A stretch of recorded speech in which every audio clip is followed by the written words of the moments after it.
Welcome to Sitcom Showdown, a podcast that reviews classic sitcom episodes and inducts them into our very own Hall of Fame. As usual, one of us has chosen a sitcom episode and the other guy has no idea what it's going to be.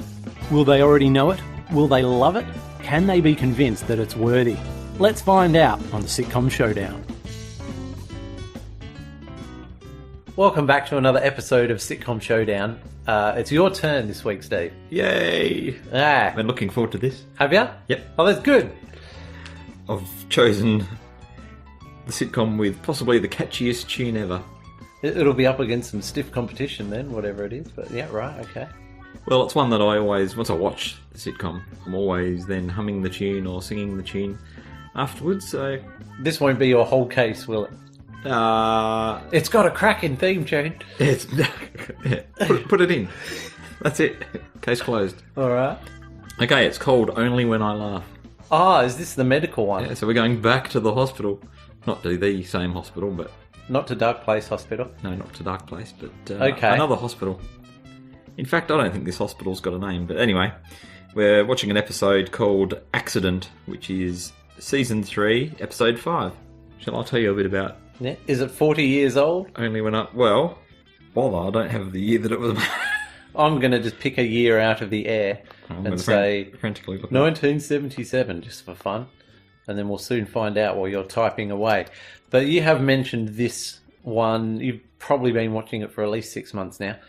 I've been working my way through it. Yeah. 1979 to 1982. Oh, well, there we go. A rather naive, middle-class man is admitted to a hospital ward and finds that he is sharing it with a working-class layabout and an upper-class hypochondriac. All three of them cause headaches for the hospital staff. Oh. And I nicked that. Yeah. I think it was straight off of IMDb. Okay. I can't remember. They did a good job of it. So as you can probably tell from that, there's a bit of class-based humour to this, which is, well, was very much flavour of the day, wasn't it? I guess so. Probably still is. In The Good Life and all those sorts of things. Yep. They're obsessed with class, the British. Yeah. But there's a lot of good humour to be mined out of it, so why not? I don't think we quite get it the same way that they do, but anywho. This was made by Yorkshire Television. That's from the UK, in case you hadn't figured that out. 4 seasons. Right.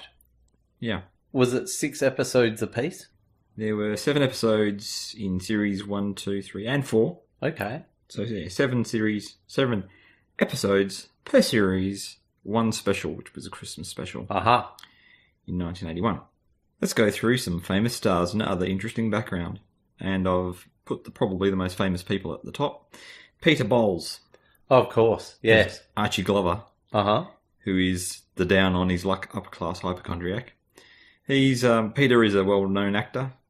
He's mustachioed.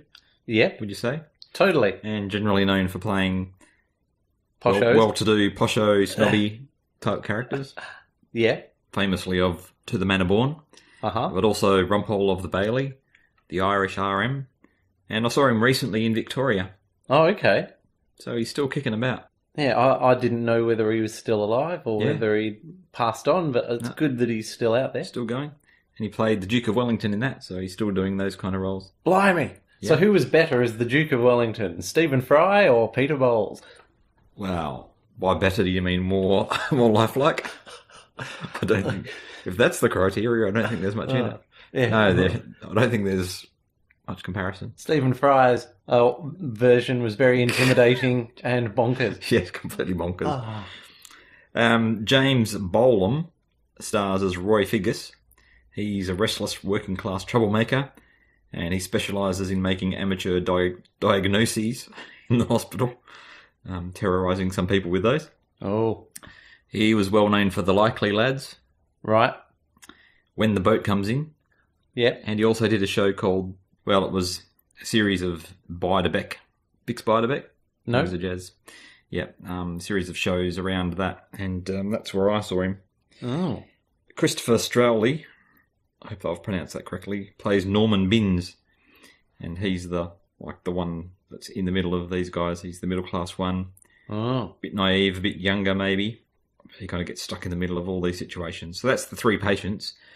Dr. Gordon Thorpe is played by Richard Wilson. Oh, okay. And where do you know him from? I don't believe it. I do believe it. Yeah, that's right. Yeah. He plays Victor in Only When I Laugh. Yeah. No! What am I saying? 1 foot in the grave. 1 foot in the grave. Well, that's if your treatment at the hospital hasn't gone all that well. That's right. Yes, that's right. Well, you might have both feet in the grave. Well, quite. In that case. He was also the dentist in Mr. Bean. He played in an episode of Father Ted. Yes, but he was playing himself. Yeah. So it's a tricky one, isn't it? And Merlin. Apparently he was in pretty much every Merlin episode. Uh-huh. So a regular there. Any other thoughts on him before we move on? None whatsoever. None? No thoughts at all. No. Gupta, who's a nurse, he's played by Derek Branch. Uh-huh. Who has been in the Comic Strip Presents, an episode of that. He was born in Bombay, educated at St. Peter's School, which was a British-style boarding school for boys near Bombay. One of his classmates was Freddie Mercury. Oh, really? Oh. With whom he formed the Hectics, Mercury's first band, and that lasted from 1958 to 1962. Well. That's of genuine interest, that is. Oh, no, I'm not saying the rest wasn't of genuine interest, but I mean, in terms of interest, that leaps to the top of the table. Okay, I'm glad you were genuinely interested in that bit of trivia. The guest star in this episode, this is going to put the cherry on top of this. Oh, here we go. Is Carl Howman. Oh, yes. Brushstrokes. Oh, wow. It's Jacko. It's Jacko. That's brilliant. Although he doesn't play a character that's quite as sunny as Jacko. Oh. As you'll soon find out. This was written by Eric Chappell. I've not heard of Eric Chappell. Eric Chappell, probably best known for writing Rising Damp. Uh-huh. And I found out about this one from an episode of Sitcom Geeks where they had an interview with Eric Chappell, or one long interview over a couple of episodes. But yeah, they talked about his work and I checked this one out. Oh, right. Well, it must mean it's worth making one's way through. Yep. Excellent. Yep.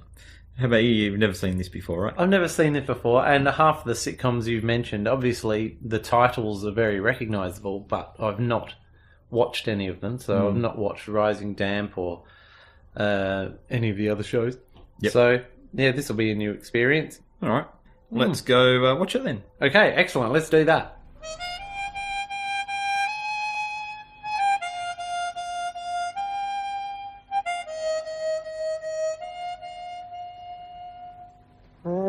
M-H-A-P-P-Y M-H-A-P-P-Y I know I am, I'm sure I am M-H-A-P-P-Y I put it to you, Norman, that Mr. Thorpe was carrying out a perfectly sensible manoeuvre and that it was your attention that was distracted by the young lady. No. Then why can you manage to describe her so minutely?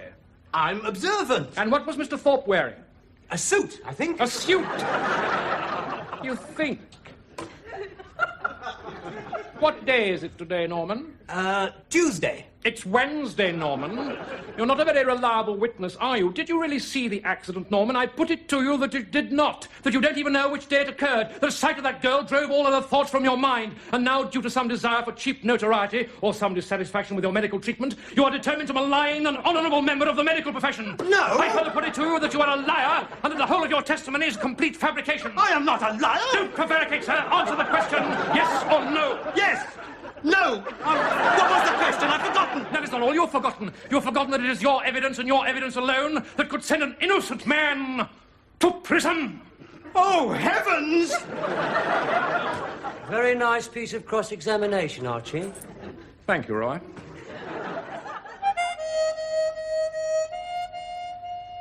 Right, we've just finished watching Only When I Laugh. Yes, back from the hospital. And I'll hand it over to you, Steve, for a synopsis, which will be... It was a pretty action-packed episode, so it'll take a while to fit all this in. So action-packed. We start with Archie leaning out of the window. So they must be in a... Well, you can see a tree outside, so there must be first or second story, something like that. Anyway, they've got a good vantage point. But Roy mistakes his intentions. He comes in and shouts, "Don't do it, Archie!" But he's not planning to end it. He's been watching an accident below. A car accident, in fact. And he asks Roy, "Where have you been?" Figgis has been exercising the porter's whippet with a walk through the grounds. The dog has a bit of mange and other dogs bit him because they were jealous of his speed. But don't mind that. You haven't heard the last of Throbbing Gristle. Yeah. That's the dog's name. Now, I suspect that's a punk band, so I'm going to look that up while you continue. All right. If it's not, it should be. Roy gives Archie a lecture about getting joy out of other people's misery because he's been enjoying the comings and goings following the accident down below. Then Archie relates what he saw. He saw a yobbo wearing a leather jacket, cowboy boots and a medallion hooning down the hospital road and smashed into the side of this Jaguar. The guy who was the driver, the yobbo, was staggering when he got out, so he was probably drunk. Lucky, though, that it happened just outside the hospital, and Dr. Thorpe and Gupta were on site almost immediately. Interesting. I see. Norman comes into the ward and he announces that he was there, but he won't say what happened because he had his name and address taken and he'll probably be a witness. A new arrival enters the ward. Oh. Archie asks him, "Did you see the accident outside? Some yobbo hit a jag." And he said, the new guy says, "That was me." He's the yobbo. Archie goes into retreat mode, stammering and offering to help the guy over to his hospital bed. That's pretty funny. Then a policeman comes in and gives Ronnie, who's the new arrival, a pair of fluffy dice which was found in a garden. And apparently the policeman remembers him because he's had to caution him about speeding before. And starts questioning Ronnie. Roy can't stand for this. He steps in and says he can't answer the questions in his condition just after an accident. Luckily, Dr. Thorpe arrives, and Roy appeals to him, tells him how the policeman is trying to ask the guy questions after he's just been hit by this Jaguar. He could be concussed. Yeah, he could be concussed. And he says he just got hit by a twit in a Jaguar. Wow. And, of course, Roy's taking the side of the person who gets hit by the Jaguar, and Archie takes the side of the person who's... Class alignment, yes, which they'd just been discussing. Yes. Anyway, Dr. Thorpe objects. He says, "Twit in a Jaguar? That was me, figures." Of course. The policeman proceeds to take Gupta's statement, which implicates Dr. Thorpe. Can you remember what he... Hold on, Gupta, here we go. Or... It was chuckle-worthy. I think that was pretty much it. Yeah, something like that. Anyway, oh, look out, Gupta, here we go, or something like that. Hold on tight. Okay, then later when things have quietened down and Ronnie's gone off for treatment, Dr. Thorpe sneaks back in to find out what Norman's going to say when he finally gets around to giving a statement. He's obviously a bit worried about that. Anyway, that leads to a role-play exercise in wheelchairs where they're reenacting the accident. I don't know. Don't know if it's predictable, but it's pretty funny. Dr. Thorpe ends up crashing into Ronnie, who's just returning to the ward. Well, I didn't predict it. You didn't predict it? No. So Ronnie's being wheeled back into the ward in a wheelchair. Dr. Thorpe's been pushed as part of the reenactment. Oh. They have a crash, and of course the policeman's standing over them, and that's the intermission. Yep. What have you found about Throbbing Gristle while we're in Throbbing the Gristle update? Yep. Yes, I was correct. Breaking news. Yeah, so Throbbing Gristle were an English music and visual arts group. They were formed in September 1975 and split up in the same year this episode was produced, 1981. And they were some of the originators of industrial music, the pioneers of industrial music. Wow. Yeah. Well, there you go, listeners. You're getting all your culture here. Yep. So presumably bands like Ministry and 9 Inch Nails were all influenced by Throbbing Gristle. Yeah. Even though he didn't have mange, it's just that the other dogs liked to bite him. Yeah, that's right. They were jealous. So where did we get up to? Okay. So the accident. We've just come back from intermission. Yeah, that's right. Okay, another accident. Well, Figure says to Norman, "This will go to court. You could be the star witness, Norman." Ronnie says he's not looking forward to going back to court, and they'll tear Norman to shreds. Archie says a good barrister will make mincemeat of him. And now, next we act out this courtroom scene where Figgis plays the part of Ronnie's defence attorney and starts haranguing him. And Yeah, he's trying to get certain information out of him. Anyway, Norman mentions this good-looking girl with a ponytail and white boots in quite a bit of detail, and Figgis puts it to Norman that the doctor was ogling this girl and not watching the road. Norman Seems says, likely. It could have been true. Could have been true. Then Archie takes up the mantle for the prosecution. He says, "My witness And he starts the examination off gently, but builds to this crescendo, which does, in fact, bring Norman to tears and tear him to shreds. Norman was the one ogling the good-looking girl, of course, and he must be an unreliable witness as he was distracted. Oh. And Norman, suitably freaked out, goes to Dr. Thorpe to apologise. He didn't have an answer for that. No, he didn't. So I suggest there's some truth in that, Your Honour. Yeah, I can take that. He goes to Dr. Thorpe to apologise for being such a poor help and such a poor witness. And suddenly somehow the blame and the scrutiny shifts to Gupta. Figgis has come in and he shines the light on Gupta. Literally in his eyes. Thorpe mentions that he remembers Gupta grabbing the wheel, which Gupta admits he did. That's a pretty major bit of evidence. Yeah. Right there. But that's the least of it, you know. It all just comes spilling out at this point. But yeah. By the way, we've established in the meantime that Gupta, being a Hindu, doesn't like to see animals get hit or run over by cars. Oh. Anyway, so he admits to grabbing the wheel and he did it to avoid a dog. Yeah. That was nice. Norman says, he saw a dog. It was throbbing gristle. Dr. Thorpe says, I beg your pardon. Suddenly, Figgis is the one in trouble. Oh. And he admits that he let TG off the leash. And then, we call him TG now. I like that. Very good. In the final scene, the policeman is back in the ward.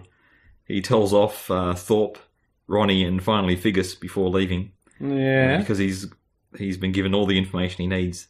So he leaves and they round on Norman, who's obviously spilled the beans. And he's kind of backpedaling and he wanders over to the window where he witnesses the policeman having an exit as he takes off on his motorbike. He was going out the no exit gate. Oh dear. Anyway, Norman runs off and he states that he's not going to be a witness again. No way. Roy grabs him by around the shoulder and says, no, come on, we're going to go and make this statement.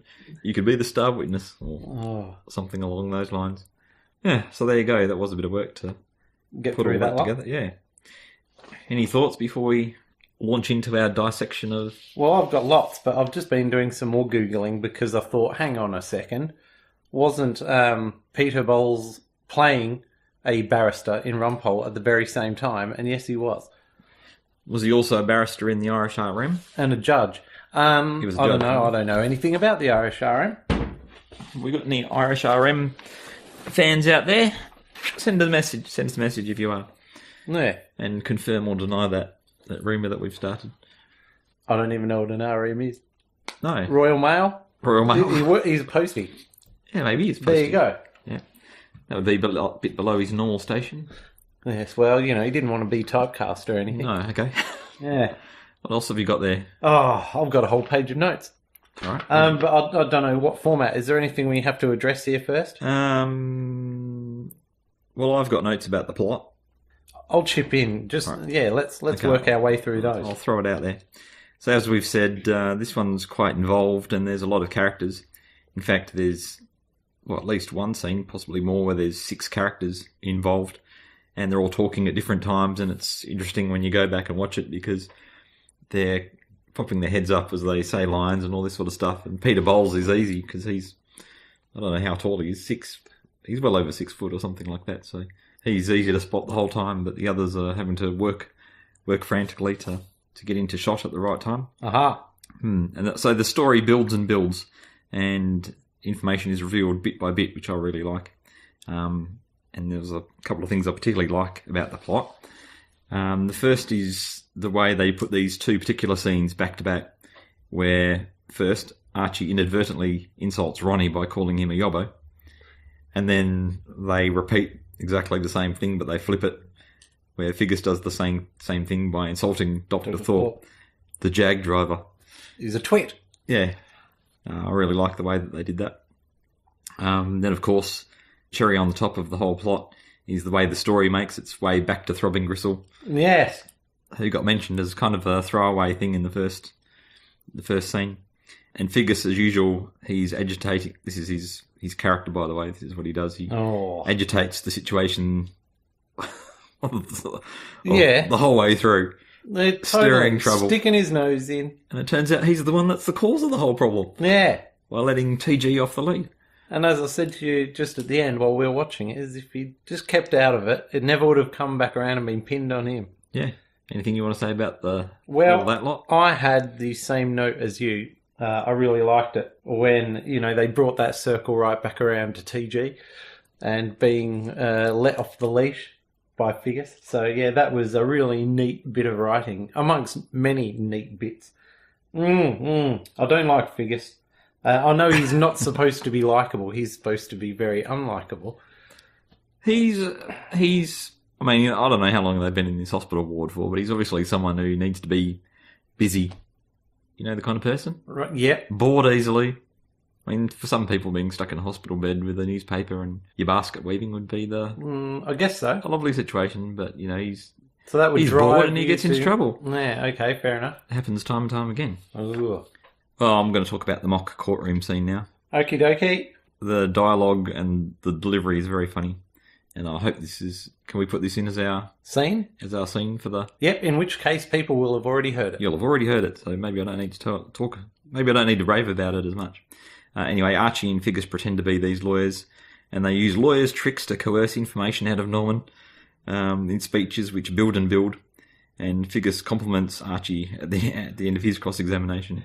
Yep, that's a note I've got. That was very nice. You don't expect that after they've been into battle. Yes. Do go on. I do know. Norman's been completely thrown by this, and he's right off the idea of being a star witness. It was a very good job by the actors, I thought. Mm-hmm. Not playing lawyers, but playing their characters, pretending to be lawyers. Yeah, and that is a subtle distinction, and they did do it very well, I thought. And it seemed to be in a single take as well. Oh, really? I didn't notice any of that. You want to go on to anything now? Or? Yeah, I've got some stuff. Right, go on well, I had some good lines. Mm-hmm. Obviously, the first one that I thought was worth writing down was, "That's not mange, it's where the other dogs have bit him." That was pretty good. I like it when they conjure up a bit of an image. So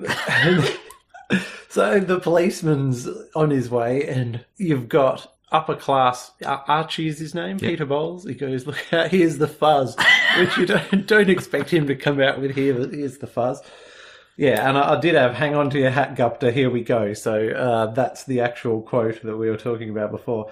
And just when Dr. Thorpe's, trying to very subtly get out of Norman what information he knows and what he witnessed, he just snaps and says, "Come on, you little pig, tell me what you saw." Which, because up till then he's been so... Having not watched the rest of the series, I don't know if he's prone to outbursts. But, yeah, I didn't expect that from Richard Wilson at that point. That was fantastically out of the blue. And that's it as far as lines go, because I just stopped writing at some point. And again, sometimes it's not the line, it's the delivery. So there we go. But that point you made earlier about, hospitals, the first thing one asks oneself is, what are these guys doing in hospital? They're all completely, perfectly healthy. And if it's 4 series, are they in all 4 series? Seriously. At this point, they've been in hospital for 3 or 4 years. Yeah. The motorcycle cop, as soon as I saw him, I thought he was a Federation trooper from Blake 7. It's probably a... Oh, no, it can't be a recycled... Apart from the yellow sash and belt, obviously. Blake 7 was a BBC thing, wasn't it? Yeah, I don't think it is a recycled one, but no. But it does look jolly similar. Yes, you're right. Which, again, was this era as well. Slap bang in the middle of this era. Fantastic. It's all lining up. And as you mentioned, acting out the scene. And the good thing is they do it twice. So you've got acting out the scene of the accident. Not only is it just funny in its own right, but whenever a sitcom does this, I always get reminded of Dad's Army. And it's brilliant when they do it. They're the masters of it. And the good thing about it was that it led to another accident involving the same 2 people, which we mentioned earlier. But that is a good bit of writing. And then they go into acting out another scene, of course, which is the court case. And that, I think, that brought us some extremely good laughs. So I always like it when they act out potential situations in sitcoms.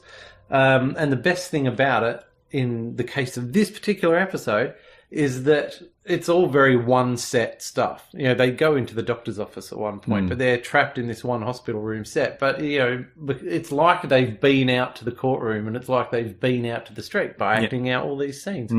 So you don't actually go anywhere else, but it makes you feel like you've been somewhere else. Yeah, you don't get to see throbbing gristle either. No, and even at the end, when they're looking out at the accident, I was rather hoping they were going to cut out to the street for a bit of film work to show us the very last accident. But no. So although it's very cheap, it doesn't look ultra cheap. But it would have been cheap as bugger. Yep. That's my theory. I've still got more notes, but I'll hand it back to you. All right. Well, I'm going to talk a bit about Richard Wilson as Dr. Thorpe. Uh-huh. I thought he was just so tops in this episode. It's the scene where Gupta's giving evidence to the policeman, and he's obviously been schooling him in exactly what he's going to say, because behind the policeman's back... making gestures. He's making all these gestures and mouthing all these words and that sort of stuff. And then, of course, it goes completely off the rails, and Gupta mentions... Well, there was two things. There was this is after the hang on to your hat slip up of that is the... But hang on to your hat, Gupta. I think I'm going to mention that one shortly. Oh, okay, here we go. There's the scene where he's directing the wheelchair reenactment, and he's miming putting the seatbelt on, checking the rear vision mirror, and then he completely gets frustrated with the others. One because he's pushing the wheelchair too slow, one because he's pushing the wheelchair too fast, and of course ends up in the accident. And there's the scene where he tries to nobble Norman. Is that the right phrase? Uh-huh.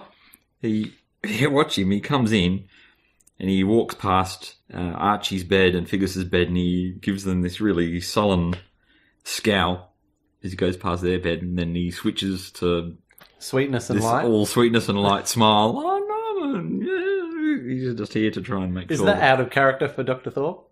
No, he's not past a...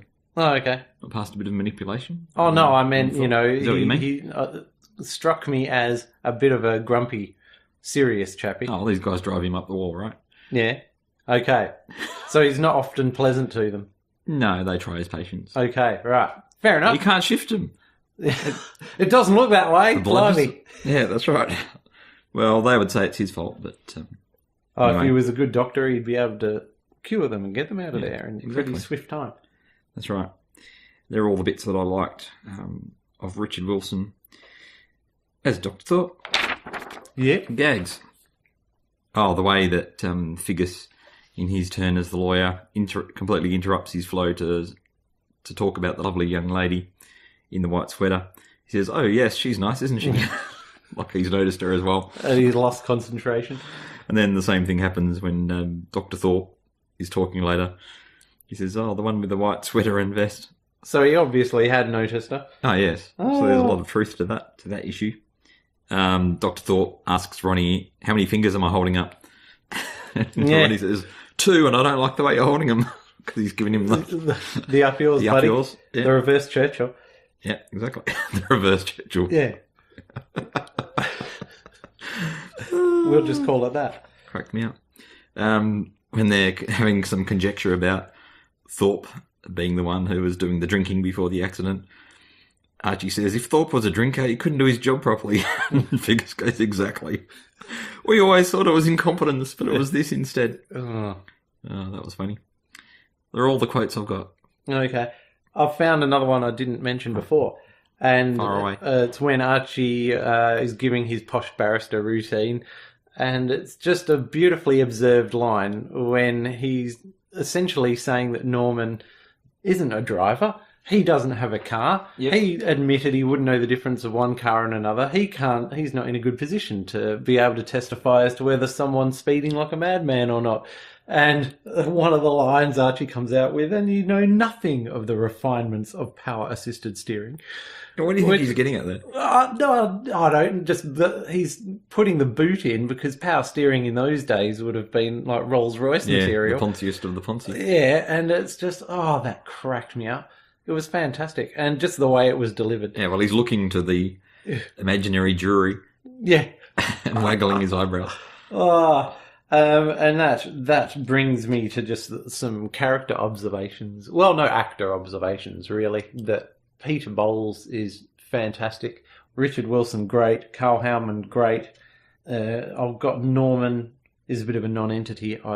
Forgive me for not knowing the name of the actor. Yeah. I suppose you can't have everyone pulling focus all the time, and you need someone in the middle of Figgis and Archie. You've got 2 strong characters. He's the meat in the sandwich kind of thing. Yeah. But just having those guys to pull you through is great. He's lived with his mother all his life, and then he gets thrown into the hospital with these 2 guys. who know a bit He doesn't about know which the world. way's up No. half the time. Oh, because they're always bickering. But the thing about Figgis, though, that gets me as well is he's got one volume, and that's it. You know, whether that's the actor not giving it any subtlety or whether Figgis, as I said before, is just meant to be an unlikable character. I don't know. But either way, it doesn't really matter. So what's happening here with my reaction to this, having never seen it before? Oh, it's got a good pace. It's got a very good pace. They cram an awful lot of stuff into this, and it's just bam, bam, bam, bam, bam, which I'm guessing for the time in a British sitcom would be pretty rare. And it's over before you know it. And you think, what happened there? The way it's all put together, it's extremely good. And I'm not sure if this is an exception to the rule and normally it's more about the characters, or whether it's just in this case they happened upon a really good situation that's really well written and they made the most of it. I'm not sure. Is that why you picked this one, do you think? Well, Because if it's just three blokes in a hospital bed chatting away with their opinionated stuff and then the doctor walks in and then he walks back out again, then I can see it's not all going to be as good as this. No, I'd say an episode of this show is typically the three of them bored, getting into some kind of new adventure or scrape every week. So there was one recently where there's some kind of a radio station in the hospital, and they like take over they're trying to get involved in it, but they're not being allowed to. So that one night they get in and take over the radio station, and they don't barricade themselves in or something, do they do. Oh.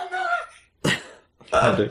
Okay. And they, Dr. Thorpe is in a room with a nurse and he's making some romantic overtures to her, and they stick the microphone through the door and broadcast this live to the rest of the hospital, for example. So, yeah, that's the kind of thing that happens. Well, that all sounds all right. Yeah. Well, yes, okay. Well, I'll take your word for it there. But this situation, see, the good thing in here is a lot of the good jokes were about the actual situation with the accident. Mm-hmm. Rather than just relying on catchphrases and stuff like that. You can tell it's not a catchphrase sitcom. And, seeing the story unfold almost like a police procedural where you get a little bit of evidence here and then a bit more comes out and a bit more comes out and a bit more comes out. It was just also superbly done from a writing perspective. Yeah, that's what I'm going to say about that. And that's the end of my notes. So, yeah, I wasn't expecting to be highly impressed, but I was highly impressed. Ooh. Yeah. That sounds positive. Well, Except for bloody Norman, and Figgis was getting on my nerves, let me tell you. Well, at least supposed to. Oh, well, yeah. I don't really have a prepared closing statement, my lord. Okay. Just, really just a recap of the things I said about the way the plot was put together and the way it unfolds with each new bit of funny information. Yeah. Eventually making its way back to Roy. Oh, yeah. And the performances, particularly that scene with the courtroom acting out, that was Totally. just superb. Yeah. The way it was written and acted, yeah. Yeah.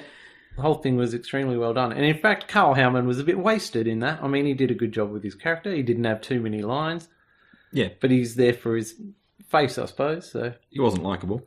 no, he was a bit of an arrogant yobbo. Yeah, he was. I'd Exactly. swear it was his fault if we didn't know it was Throbbing Gristle. Yep. Yeah. Shall I ask the question? I think you should. All right. Is it going in or is it not going in? I think this episode of Only When I Laugh impressed me so much in so many different ways that, yes, it should go into the Hall of Fame. Whoa. I think, you can look at that and say that's a bloody good example of what a sitcom should be doing. And you can take lessons from it even now with today's sitcoms. Oh, there you go. A strong recommendation then. Yeah, I wasn't expecting that. All right, then we'll chalk another one up to the Hall of Fame and you'll have to update the spreadsheet there, Steve. All right, we'll do that. Yep. I'll get right onto it. Okay, well, we'll be back next time with, I won't Your mention selection. anything. Yes, my selection. Don't give it away. No, yeah. We've been on a good run lately, so Yes. we'll have to see how that goes. We're due for A clunker. Yeah. I might have to change my selection. Yes, but thank you very much for tuning in, and Steve and I will be here in hopefully around a fortnight's time. Yes. Bye now. Bye. Join us next time on Sitcom Showdown when we'll be putting another 5-star episode under the microscope. And in the meantime, you can contact us with feedback on Facebook, Twitter at Sitcom Showdown, or by email sitcomshowdown@gmail.com.